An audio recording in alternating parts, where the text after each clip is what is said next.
of a larger system, not just as, community land trust or conservation land trust, but actually seeing the connections and relationships that we can help support or be supported by.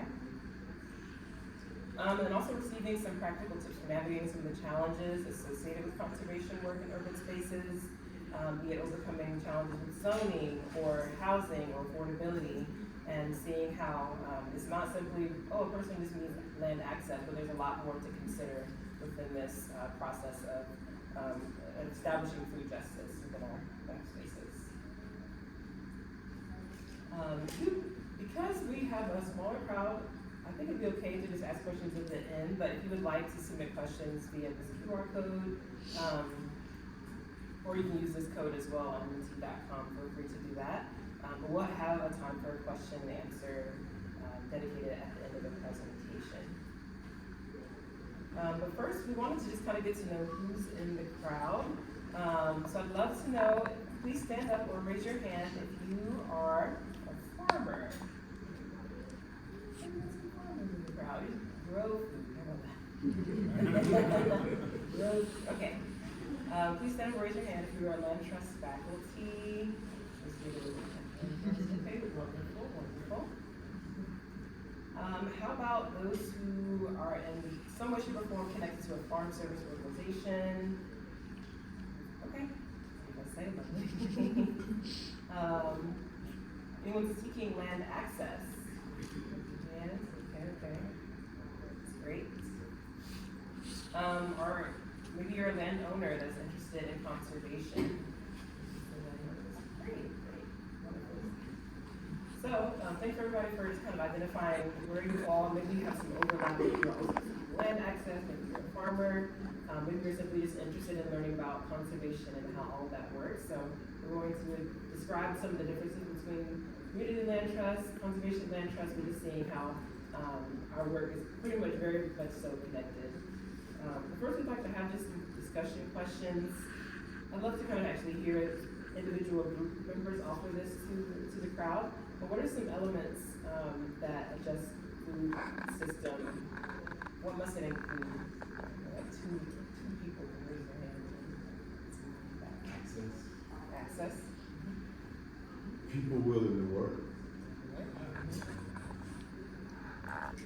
Anybody else? What else should I?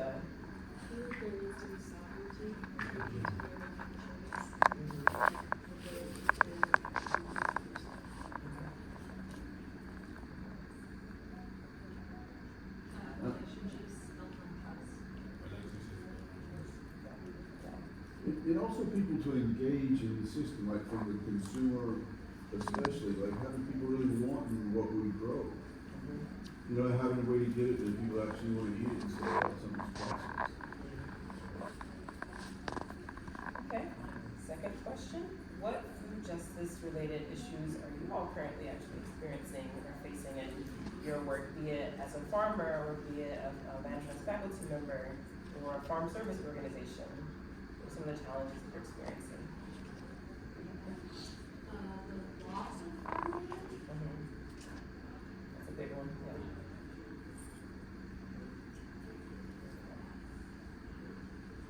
I'm so shy. Maybe we should have like some individuals.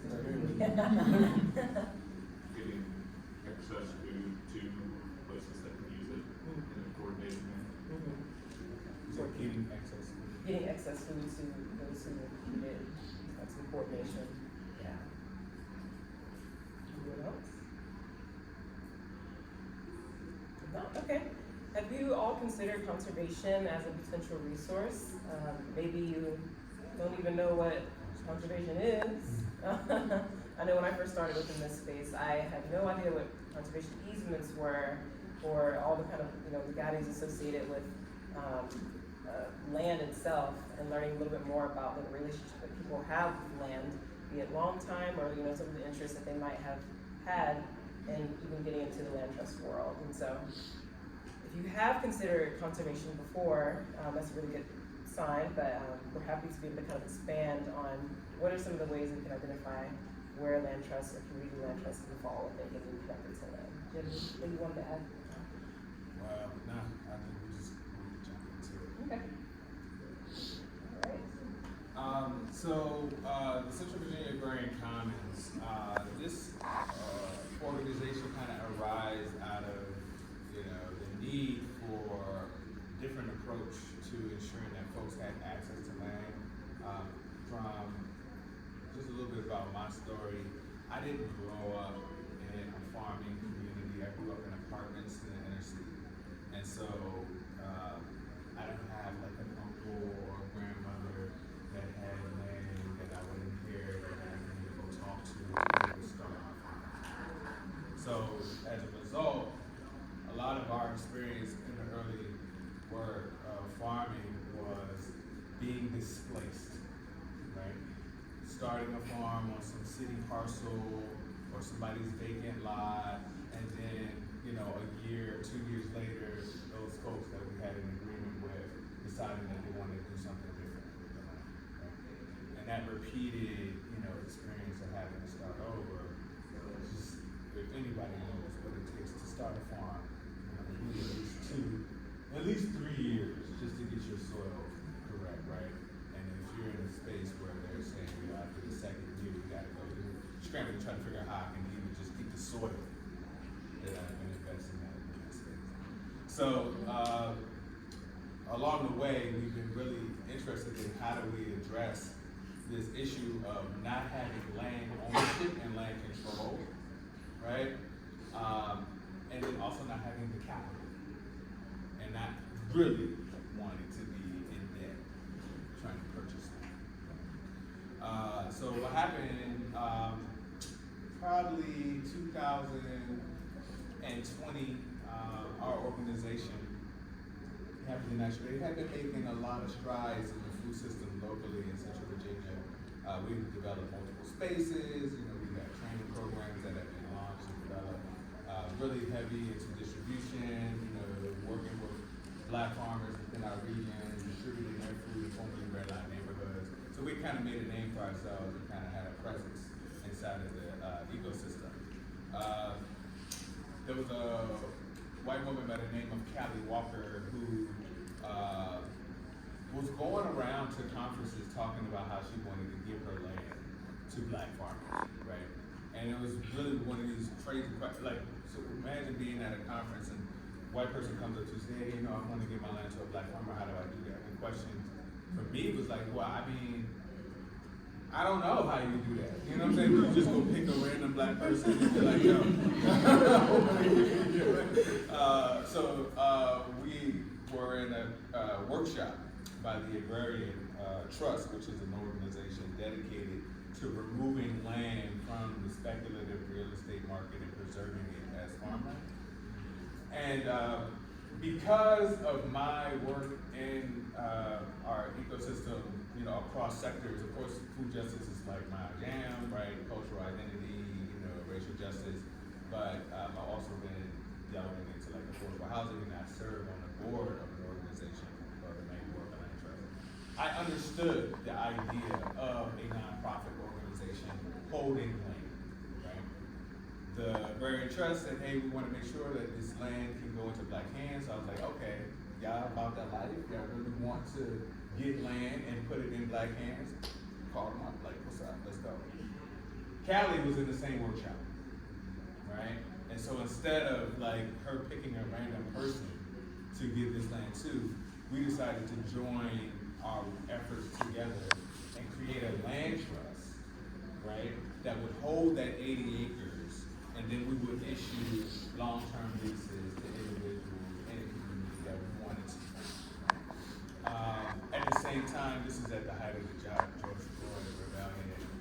We understood the importance of not just having rural land, but also having urban land because of the proximity where Black and brown people are living in our region. We were like, yo, if we can get this urban space, then we can help spark and catalyze individuals' farm journey. And then, as they outgrow these small parcels in the urban center, they can graduate to larger parcels of 2, 3, 5 acres on this daily. So our work in that was really about expressing the need for urban and rural connectivity, right? it's one thing to have a farm in a rural space, but then not having access to markets, to speak to my man's point about growing excess food, you know, and then not having a place for it to go. It was really clear and important in our beginnings to create that connectivity between urban and rural for beginning farmers, explicitly black and brown farmers who traditionally were marginalized out of land access and ownership of capital for that purpose.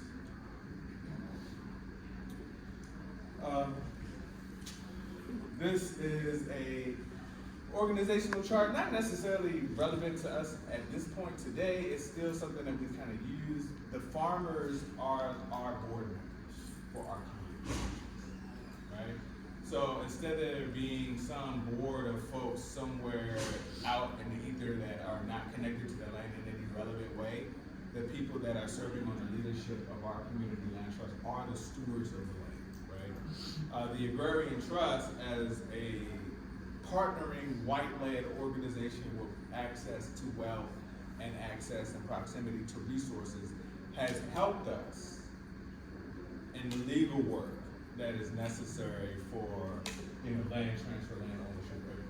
Anyone in the room knows there's surveys that need to be done, there's land leases that need to be developed.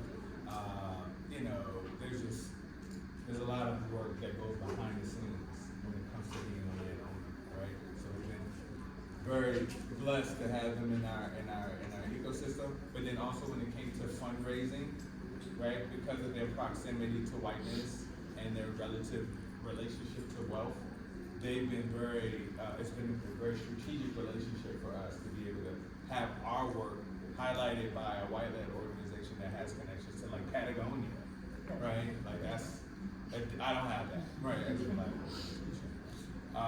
And so yeah, that's essentially what we've been doing, is putting the land that we garner ownership of. At this point now, we have another 80 acres that's coming to us before the end of 2025.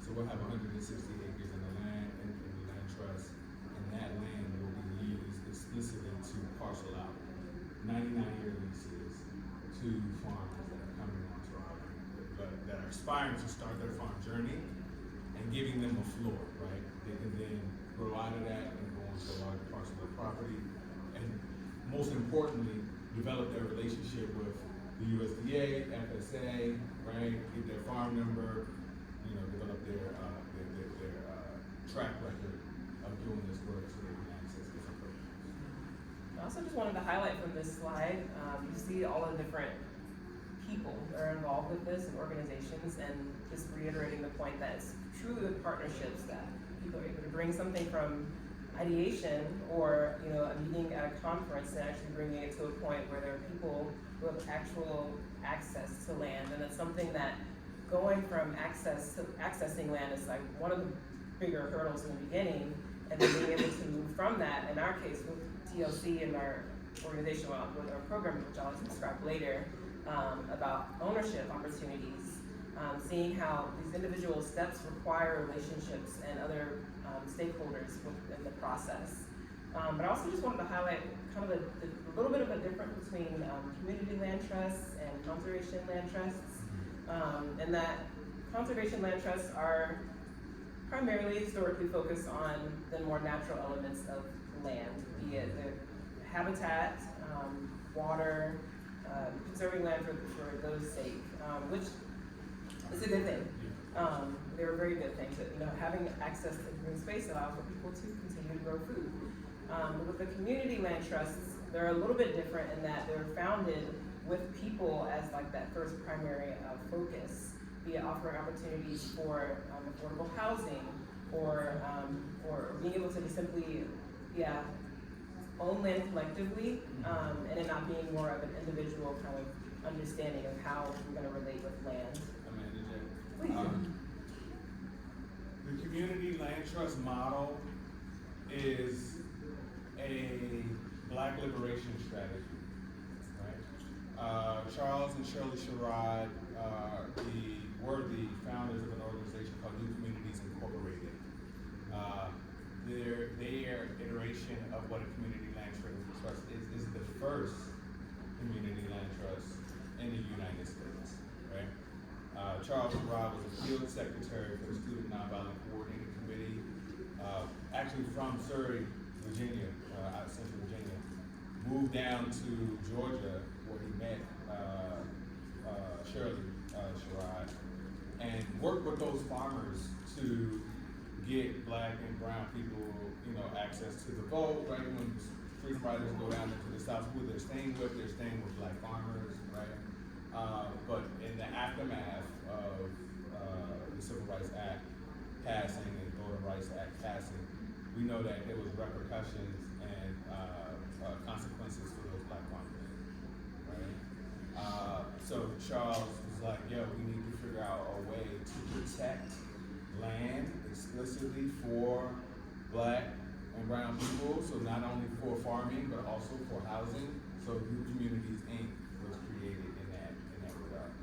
I had to make sure I seek that, because a lot of times today, community land trusts are not either aware or they ignore the fact that the community land trust model, they're borrowing from a black liberation strategy as they iterate their work. Many of these organizations, they may focus on affordable housing today, and maybe they're not so focused on farming or what have you, but irrespective, the fact that they're utilizing this strategy is a throwback to this black liberation strategy. Thank you.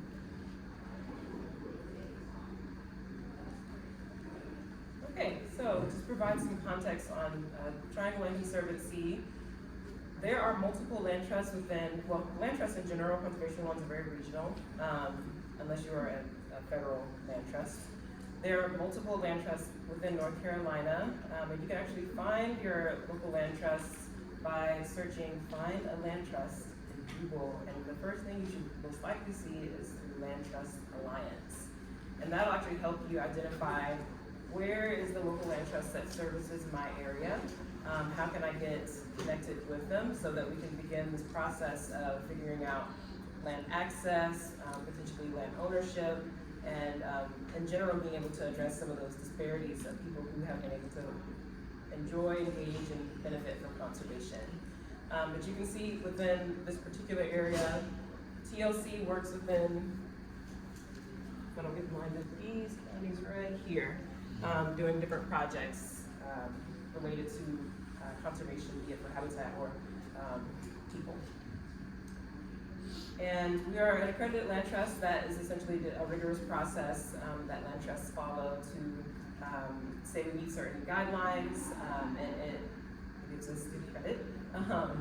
And within our area, within the Triangle itself, 57% of farmland in the Triangle is actually considered nationally significant. I'm sure you're all aware, especially if you live within this area, as someone mentioned, just the rapid loss of farmland due to development, due to rapid urbanization.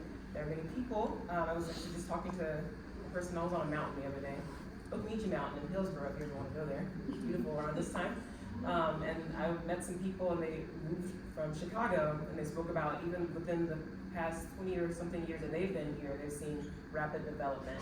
And just seeing how this area is very prime for people.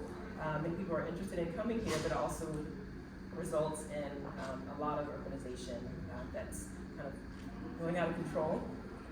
Since 1983, which is the year of our founding as an organization, we've since conserved 25,000 acres of land.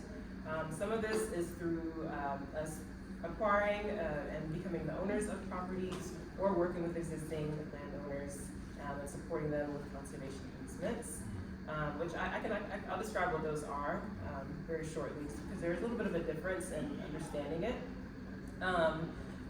As an organization, we manage 8 public nature preserves.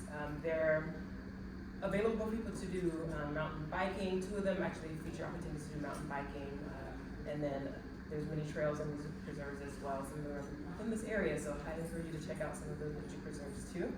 And then within 2 of the preserves, there are actually working farms.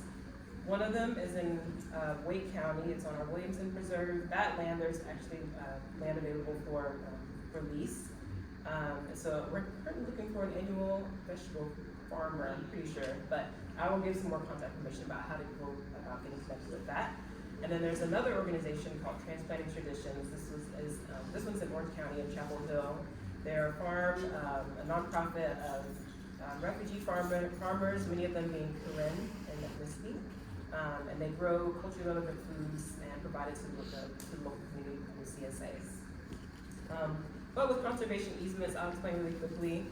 These are essentially agreements between landowners and a land trust, and that owner says, I want to keep this forest or farm that I've seen all my years and make sure that my great-grandchild can also enjoy this farm when I have passed on.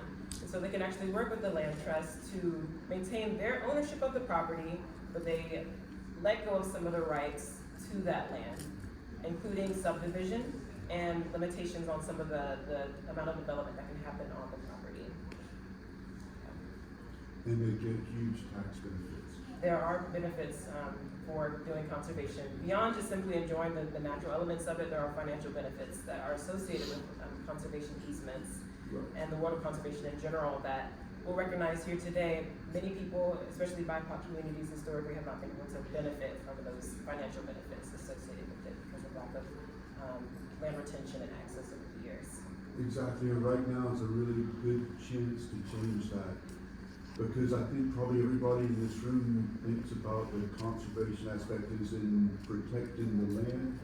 A lot of the people that we'll be dealing with are thinking about it from tax benefit standpoint. And it's a way to have a real win-win where they can have tax benefits and then this property can be protected as ag land forever.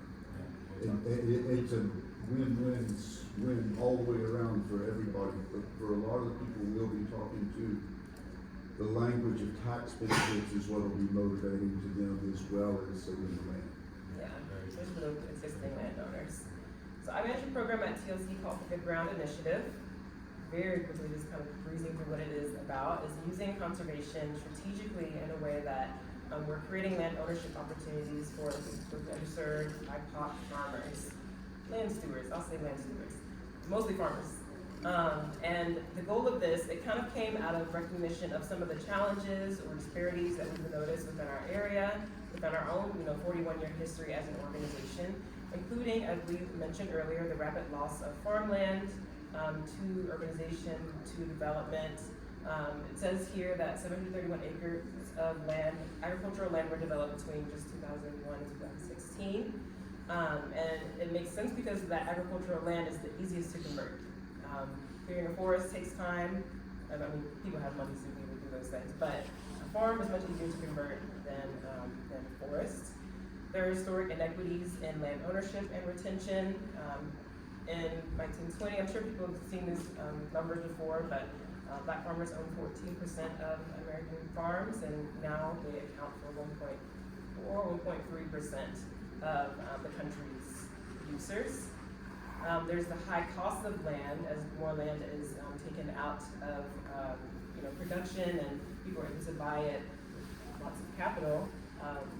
The cost of land actually increases, and especially if you want to be closer to urban spaces, it's very difficult to be able to have the capital to purchase farmland close to those urban spaces.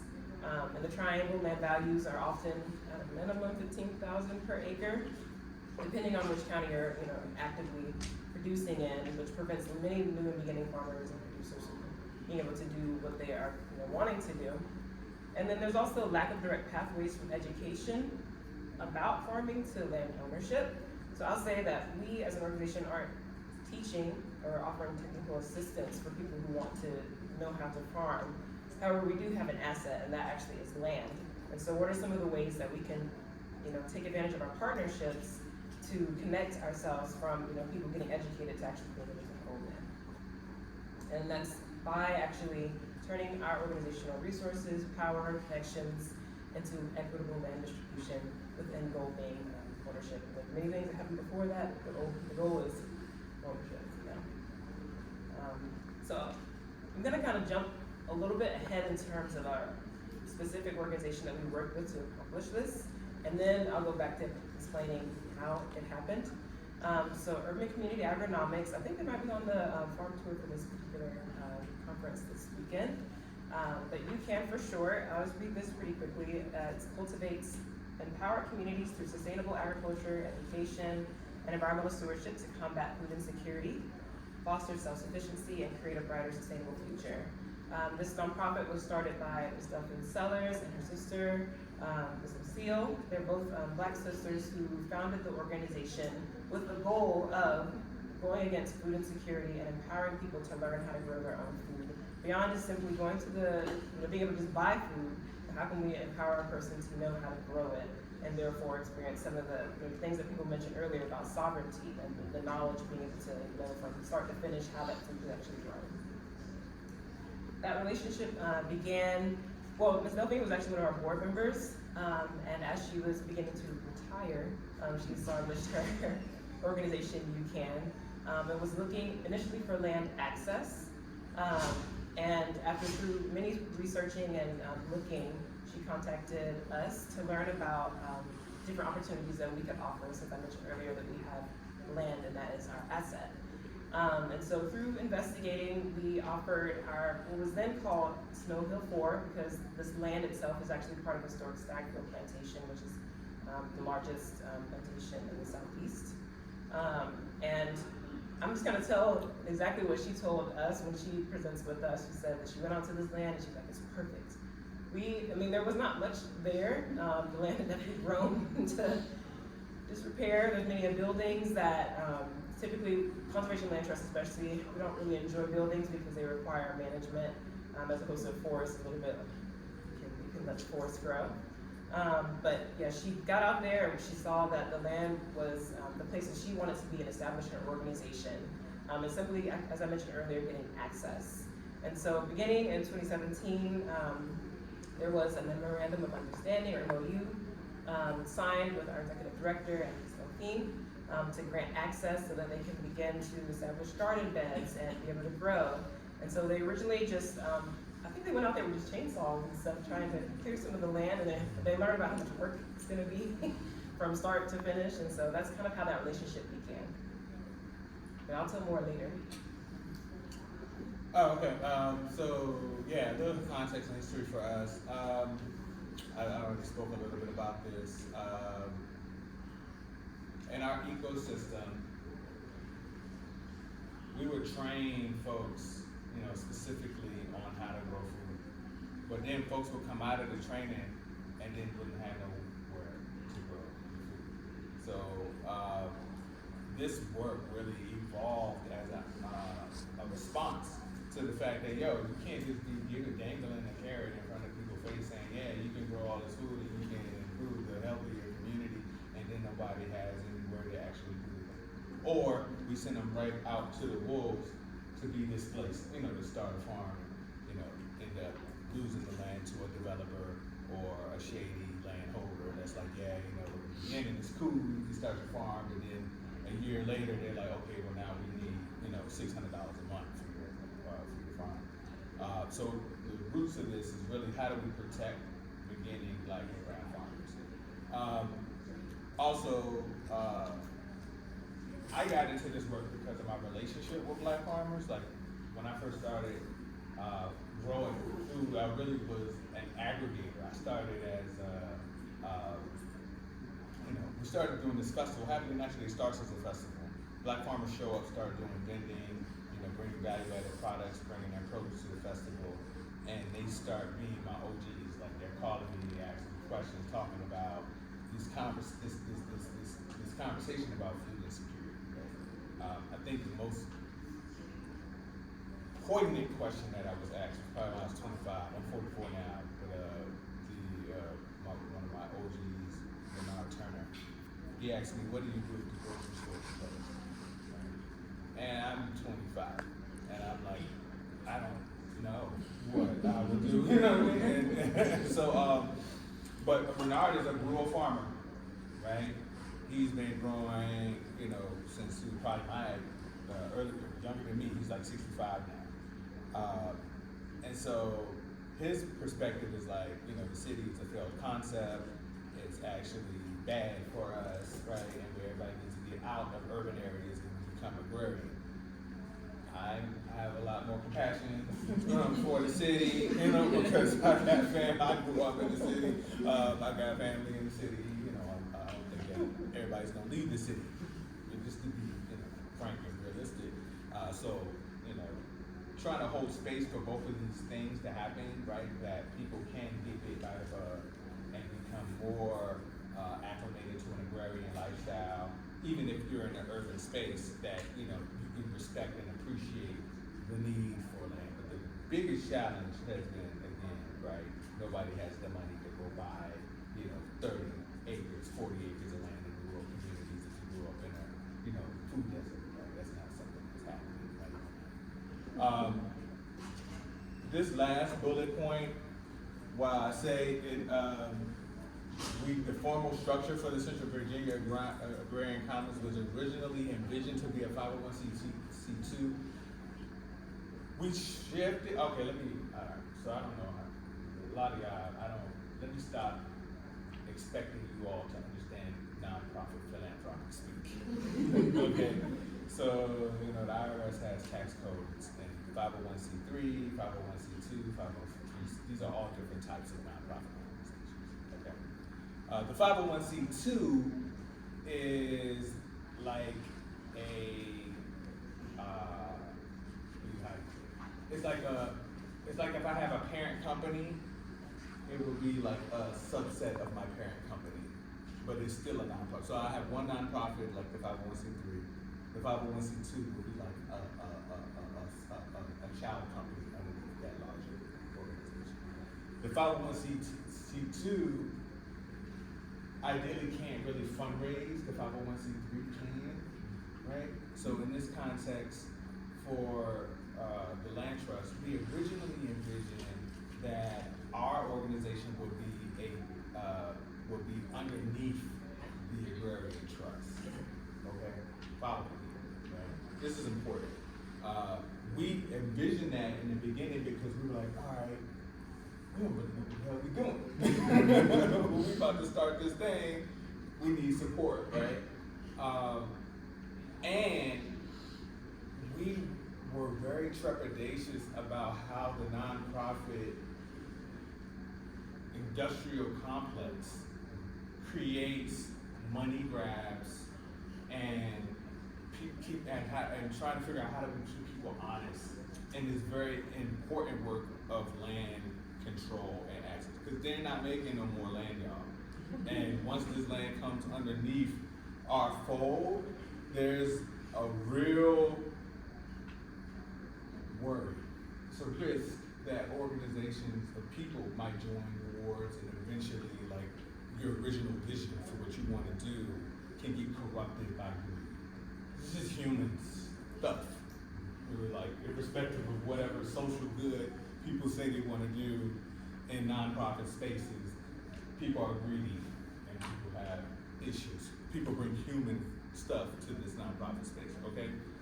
So instead of us doing the 501c2, we changed our mind and decided to go full 501c3, which meant that we would be the parent organization. We would have no official, like, legal relationship with the agrarian trust beyond like a memorandum of understanding, because we wanted to be in control of our work instead of it being some organization that's not proximate to the land and where we live.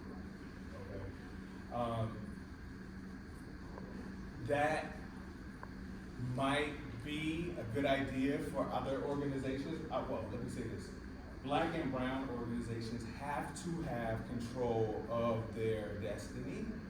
So for us, it was also important for us to create a legal structure that gave us autonomy, right? And that we would not be beholden to some other organization, whether it's white or whatever, national, wherever, and we would be able to make ultimate decisions about what and about the land that was falling into our assets. This land is in a county called Amelia, which is an hour and 30 minutes from the city of Richmond, Virginia, where we primarily do our work. Now, well, I don't know. Maybe there's some folks out here that would. I'm not driving an hour and 30 minutes to go farm for 6 hours and then go home. You know what I'm saying? And then come back and do that the next day. If that's your bag, please go forth. One of the immediate challenges that we face is that Amelia County, rural Virginia, being so far from Richmond, is like, how do we get farmers from our communities over to this rural area? This is a predominantly white county. It's Trump country, and I use that as a colloquialism to mean it's not very inclusive, right? And it's actually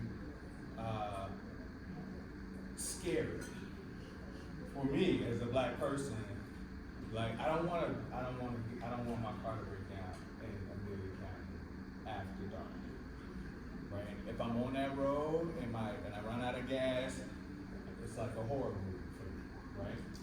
So the challenge was also like, how do we create these connectivities between urban spaces and rural, so that when we get people on the land, they're not in isolation with folks that are literally practicing militia moves. I mean, y'all know what time it is. Like, people, you know what I mean? It's happening. Everybody's not, as inclusive as we would like. Another issue that we ran into in rural Virginia, in this county in particular, the zoning was really committed to low density, right? As in 40-acre lots with one house, right? Like, we want to develop this land in a way that farmers have housing on the land, right? But we ran up on the zoning and they were like, yeah, well, unfortunately, my guy, you only can put one house on this 40-acre plot, and if you want to put another house on that plot, that person has to be related to the person that actually owns the parcel. Like, it's called a family cut. Basically, it was a strategy to keep that community, the racial demographics, to keep it the same, right? Because if I'm able to split it, subdivide the parcel, and sell it to other folks, then increase the diversity of that community. But if I only can subdivide it and give a piece to my cousin, then that means that the primary landowners will look like folks that were there in the beginning. Also, when we first went to the county to talk about changing the zoning, this is when all of the dog whistles, y'all know what dog whistles are, right? This is when all the dog whistles got blown, right? The first one was, oh, these folks are socialists. They want to give land away. Like, we don't want no socialists in our community. And then the second one, a lady was like, well, they want to give the land to the Mexicans, and we don't have translator services at our social services. Right? The third one was, the lady was like, and this is a video, the zoning meeting is recorded, right? So I'm watching the video.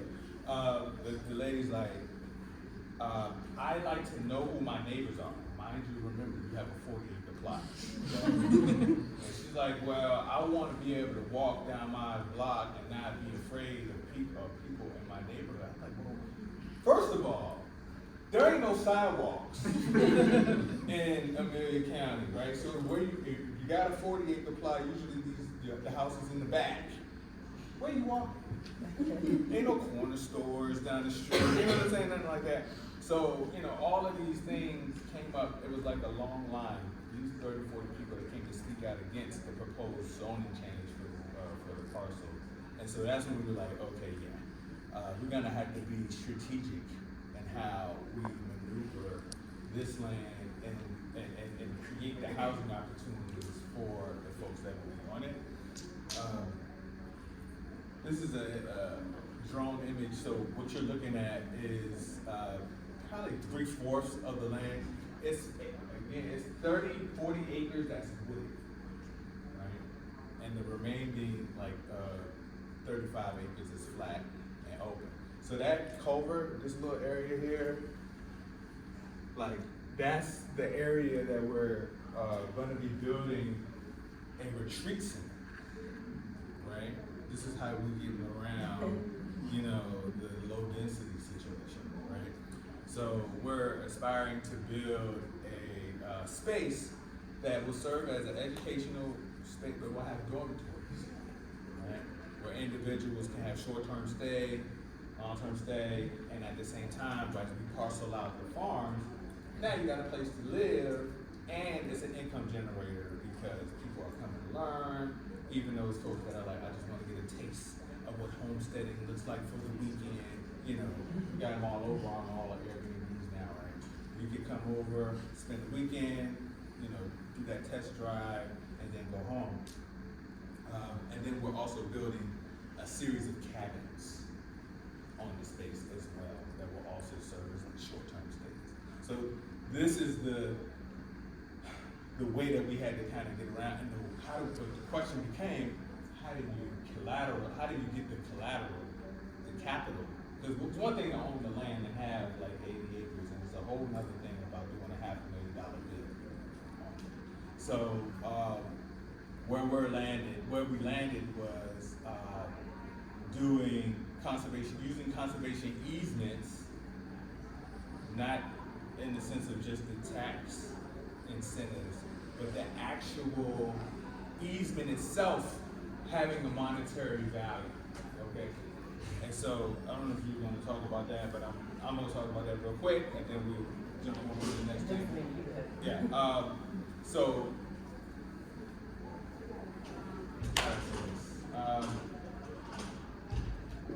we bought the Petersburg land that we have for $120,000.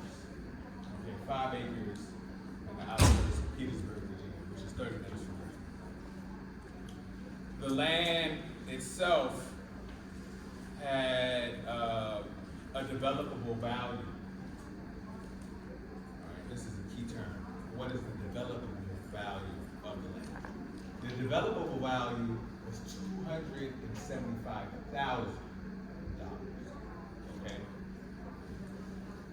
When you do a conservation easement, the easement is valued at what could happen on that land if it was fully developed. Okay.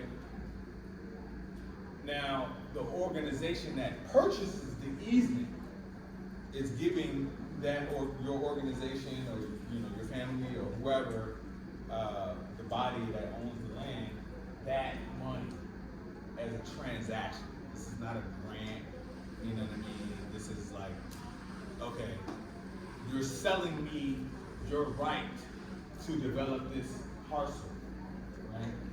And as a result, I'm gonna get all the tax incentives, like I'm buying these, tax incentives, essentially.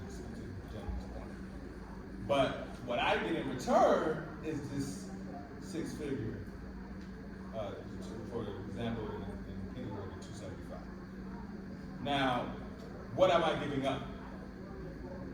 Right? I'm giving, in this case, I'm giving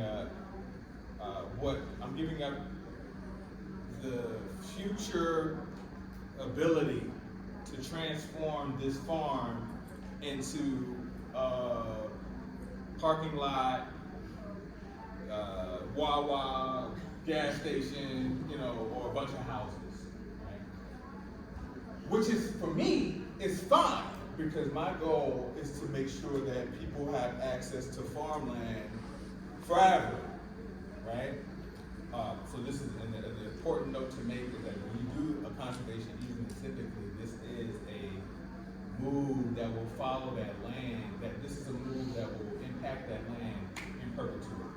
So when you're doing stuff like this, you have to be thinking like, not just how this is gonna benefit me, but how am I benefiting 7 generations forward? You know what I'm saying? So you're really like almost the visionary for like what's happening for your grandchildren's grandchildren, because they're gonna have to deal with repercussions of putting these.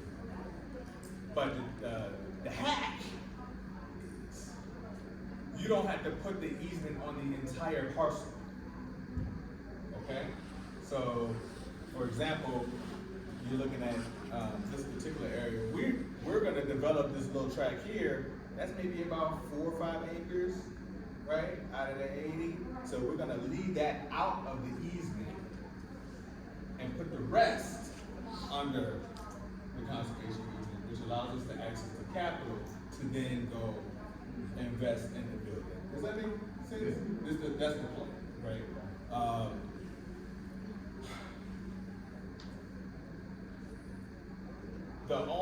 The challenge with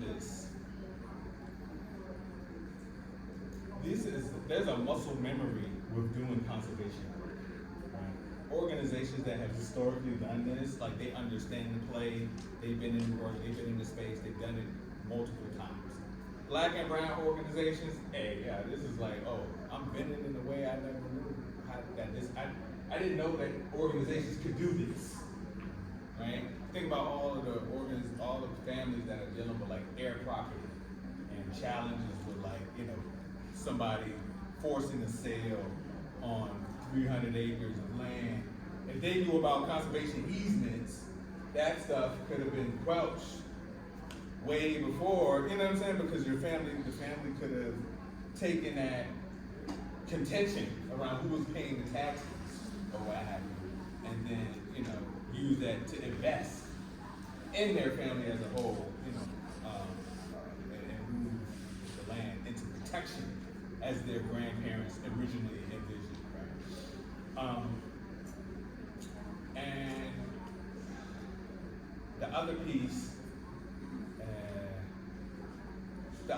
is that this is a move that folks have been using since the Farm Service Agency arrived at the New Deal.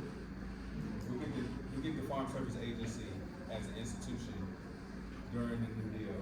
Same time that black communities are being redlined, and black farmers are being discriminated against. Conservation easements pop up as a tool, for folks to put their farms to rest. If you ever hear that Martin Luther King speech where he's like, yo, we're going to get our check, and that farmers were being discriminated, farmers were able to mechanize their farms and put their farms, let their farms go fallow, while black farmers were kicked off the farm, sharecroppers were kicked off the farm. He's talking about conservation easements. Like that's my conclusion after hearing that speech and understanding the context and the time that he was speaking. It's like, okay, there's millions of dollars that was already in the system, but black and brown folks never got the memo or were told no when it came down time to actually type of business in. So I say that to say now today there's not many black organizations that are like, yo, a conservation easement could be a strategy for wealth building for your family as well as your organizations. So I'll stop there. Even in suspense. Jumping back to Buchanan, beginning with land access in 2017, starting to break ground, I think, in 2018, first with chainsaws, then continuing to grow, applying for grants, gathering more of a staff. Now you see the land transform from being rejected, neglected, to now they have a hoop house they got established. They have applied for grants, and one of the old buildings is actually now an office space / a kitchen. So just seeing the different ways that they've been putting real input into the structures that are there, into the soil that is there, their garden raised beds and individual plots that people could rent. I think it started at maybe 10 or 15, and now they have about 50. So seeing their relationship to the land, increasing their establishment on it, their inputs into it. And also I wanted to highlight, it's not on this particular slide, but their relationship with not just the farmland, but the surrounding forest land is also what contributed to their becoming even more connected to particular property. This particular site has one of the oldest marked graves in all of Durham County. Marked graves, yeah. And it's also, as I mentioned earlier, part of historic Stagwell Plantation. There are many unmarked graves of enslaved people.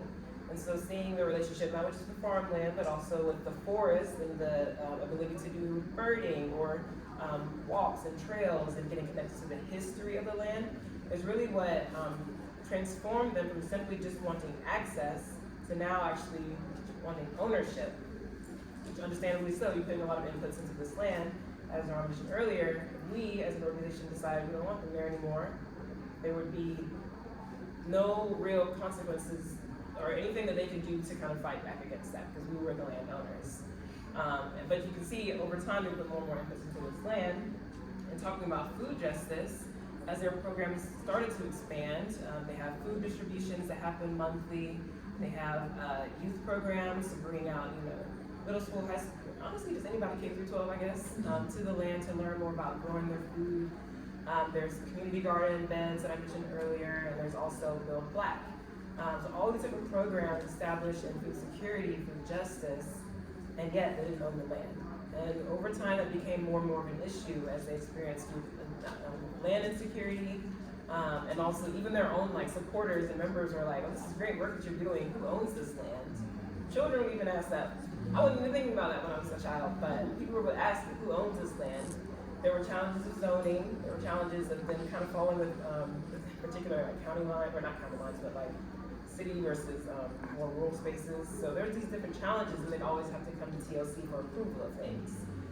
Be it a grant that we could perhaps they received, but they needed our signature to actually be able to do it, to build a well, to establish different things on the property. So that became more and more of an issue over time. And so one of the challenges with this particular property is that you can see the different colors here. Originally it was acquired in 2008. There is an easement held by the Land and Water Fund, which is that green portion, which essentially is very restrictive. Only thing that can be done there are trails, and that's about it. You can't, it's forested, I should say, I mentioned earlier. You can't really do anything there besides trails. But it came along with this 53-acre portion, because essentially, I've walked this. If you ever want to go on a long walk, you can with me, but there's a stream, which is why it's so funky. It wasn't drawn in a way that's easy to just kind of walk. But there's a stream that this particular easement was drawn to accommodate for, and it's also along the Little River in Durham County. And so that particular portion they could do farming and agriculture on, but these could not be separated. So as they began to get more established, they initially only wanted, I think, about 10 acres, but we said that we can separate 10 acres from the larger 176. And so initially, from the 10 acres, then the big request of, how about 3? Still, we cannot separate this particular portion from the larger property. And so through developing relationships and coming to have conversation and establishing ways that we could be able to meet the need and give them that land security, we eventually decided to transfer the entire property to them.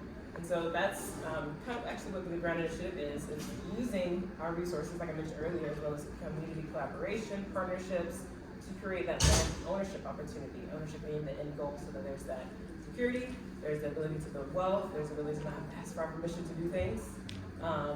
And it's through a transition model called Buy, Protect, Sell. So in this situation, TLC, we purchased land via bargain sale in 2008. We worked with the existing counties and funding resources to protect it with a conservation easement.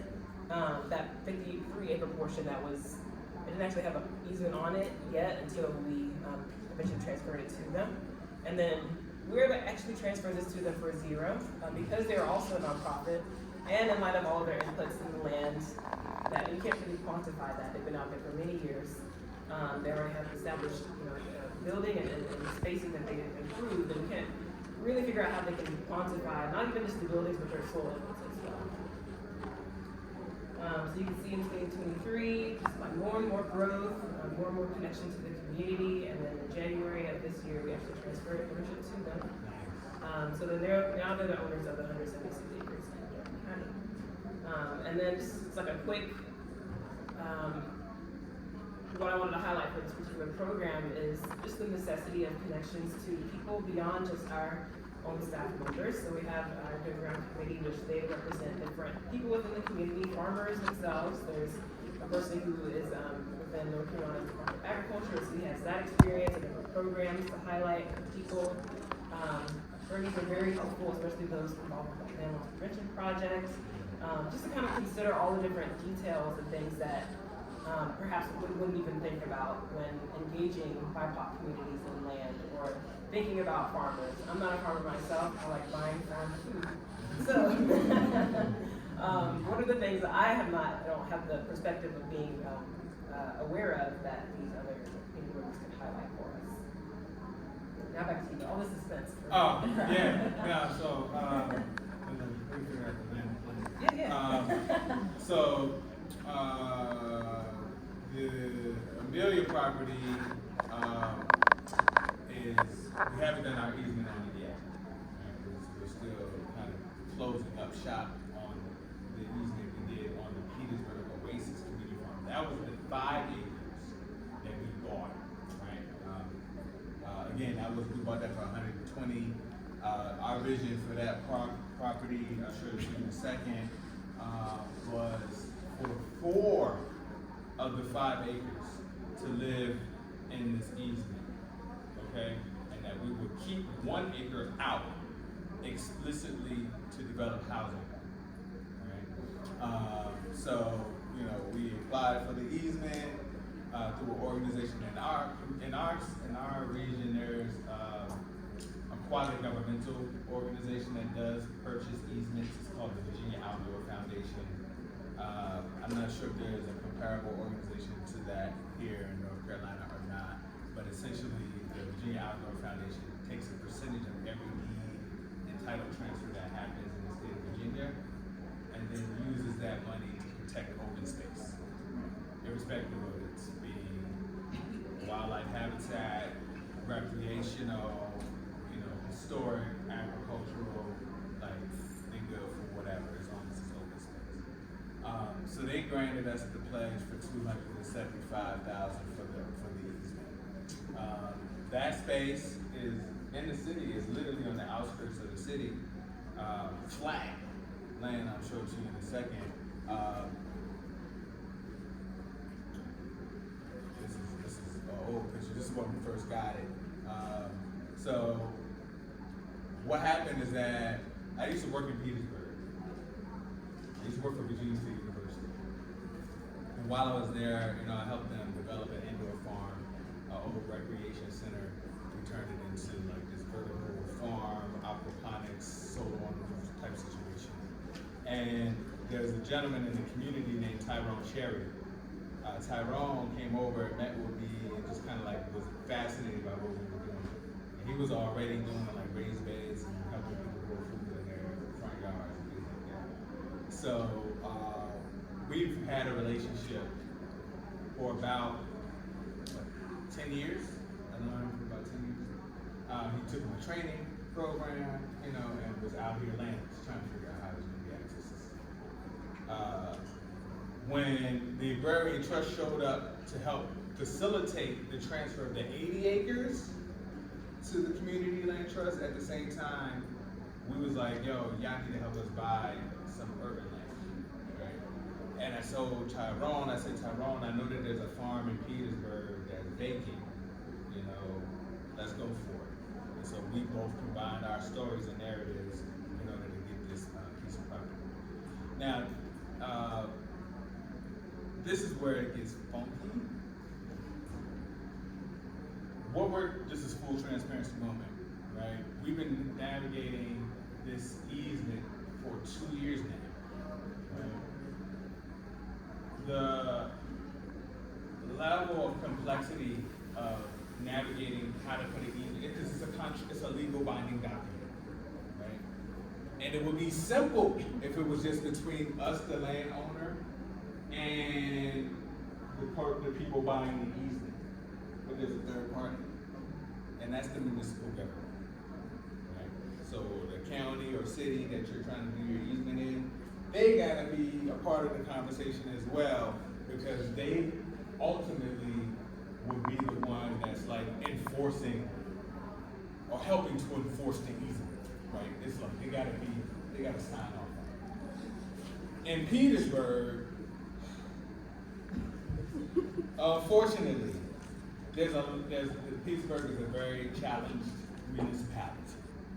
It's been challenged by, poverty, challenged by, what we call disinvestment, a lot of the workforce, the main economy of like warehousing and shipping and all that type of stuff that was a hub for Petersburg back in the day, they gone. There's really no jobs in that area. So city government is challenged as a result. I don't know, I'm trying to be nice about this. It's just a lot of ish going on in the government because the county is so challenged. They don't have a whole lot of experience with the easement conversation. So you go into the room to the planning office and like, yo, I want to talk about how we're gonna put this urban easement in the middle of the city, and they like, they give you that, glossy eye. And so what we've been working with them to try to help them understand is that this easement will help do multiple things. A, it will allow for us to develop affordable housing on the 1 acre that we left out of the easement, and it will also help increase access to healthy food and build for climate resiliency on the 4-acre incubator farm that we're developing. But they're stuck on, there's a watershed, there's a creek on the parcel behind our parcel of land, and so they were like, well, we want y'all to move the farm. So the farm is on the front part of the parcel, like you can see. This front of this picture is part of that, maybe about, I don't know.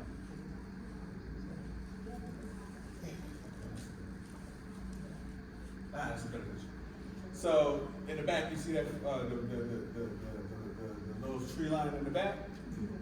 About half an acre of that is in this watershed, right? And so the county is like, yo, how about you switch the farm around? The problem with that is Tyrone's acre is like the first, it's like he's already established. He's got a chicken coop, he's got, the raised beds, he's got a duck pond, commercial kitchen, a community kitchen space that was built all in the front. So they literally like, yo, if you take all that and move it to the back, then we'll sign off on the easement. I'm like, Jesus Christ, how do we do that? So, anyway, municipal government is a challenge you gotta I'll just leave you out with this. Community land trust, it owns the land in perpetuity. That's why it's so important for the community to have the actual community, not the warm fuzzy community, but like the actual people that are working the soil, the actual people that are proximate to the land, for them to have the leadership of the community land trust, right? The land use is facilitated through long-term lease agreements with our organization. So we're issuing, like I said, 99-year leases. But then for some of the other incubator farmers, it's like 2 years, 3 years, 5 years. Right? Well, ours, it's on a case-by-case basis.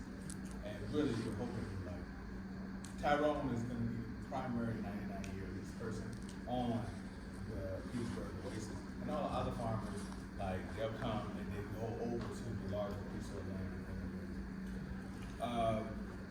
Again, housing in rural areas is subject to zoning laws. We're approaching this from the lens of, this is not an either or conversation. It's not a farming or housing conversation. It's a both and, right? We need both. We need community control of affordable housing, and we need access to land for us to grow food, right? We're going through prices, and the way that these developers and city governments try to lay it down on us is as if we gotta choose. And I don't want to choose. I want both. I want a community that has access to other people. I want that. You know what I mean? The other piece to be mindful of, people challenge community land trust because of the equity conversation, not like the racial equity conversation, but like the literal like dollar equity conversation. The farmer or the leasee is only getting equity in the above ground improvements. So that's something that you gotta deal with. we gotta reconcile with that. Like, that's a reality. This community land trust model is for the community to have ownership in it. So if you're more individualistic in your approach to like building wealth, and your conversation about wealth building is not a collective expression, then maybe the community land trust model ain't for you. You know what I'm saying? It's just being frank. The other conversation is how do we disperse the capital when we use those conservation easements with farmers that are on our land, and making sure that that's done equitably. That's a real conversation. It's a conversation that requires deep levels of trust building and transparency. And so if you're not ready for like, yo, we're gonna lay it all on the table and try to figure out how we work this thing together and think about not just ourselves in this moment, but what's gonna happen generations down the line, then maybe this work ain't right. And some of our key takeaways from the process, from land access to ownership, working with UCAN, echoing similar ideas about like what is equity built on. I'm kind of thinking about like, I'm sure I agree at this point, but through on the ground improvements, as they were really doing improvements to the buildings, to the soil. There's that aspect of land security that comes from TLC initially being the owners, but them being the ones who are doing all the work. There's the need to leave, in terms of our future projects, what we're considering for the ground initiative and making sure to implement it is for future projects and working with landowners that, let's say they give their land to TLC, making sure that we leave room for access to actually move towards ownership, and offering those opportunities, because it's natural if an organization, if a business, if it grows, if it does well, naturally it wants to expand. And so if we can make sure that we have that in mind, that kind of perspective. As we mentioned, conservation easements, they're affecting our grandchildren's grandchildren. And as much as we can do to allow room for them to adjust, to climate adjust to different patterns of living, we don't know what it's gonna look like 100 years from now. And so making sure that we can institute different rules, whatever we want to call it, that allows for ownership to happen is something that we're implementing to our projects. Meeting in person is very important. I understand that it's convenient. Zoom and Microsoft Teams are very convenient, especially during the time when the pandemic was at its highest. But as we've had conversations and throughout the process of reading legal documents and working with attorneys, it's not easy to just kind of send a person someone an email and expect them to understand all the things that are going to happen. So the importance of meeting in person with partners is very, very crucial, especially when you're talking about sensitive topics or legal matters. And just simply the relationship between land, history, people. As I mentioned, UCAN's experience to the land was further expanded upon going into the forest and learning about the history of that land. So it's more than just one individual, like we want farmland, but there's a lot more that's actually tied to it. So to wrap up pretty quickly, for everyone here, when thinking about equity, food systems, food justice, you might fall within multiple camps of this. I think it's important to just recognize what skills and assets or connections that you do have that contribute to food systems, and communicating, I'd say, with different partners, be it networking at these events. It all started with a conference, and seeing how from there it expanded to the now having farmers that they're inviting to have long-term leases, and just going through the highs and lows, working with municipalities. There's a lot that goes into it. But identifying where you kind of fall, recognizing what assets you do have, and seeing what ways you can actually improve on what you don't have. For those who are in the triangle, the different land access opportunities include their community raised garden beds that you can always plugging them, be it just simply wanting to just go out and help them on their Saturday volunteer days, or if you'd like to actually rent one of the garden beds.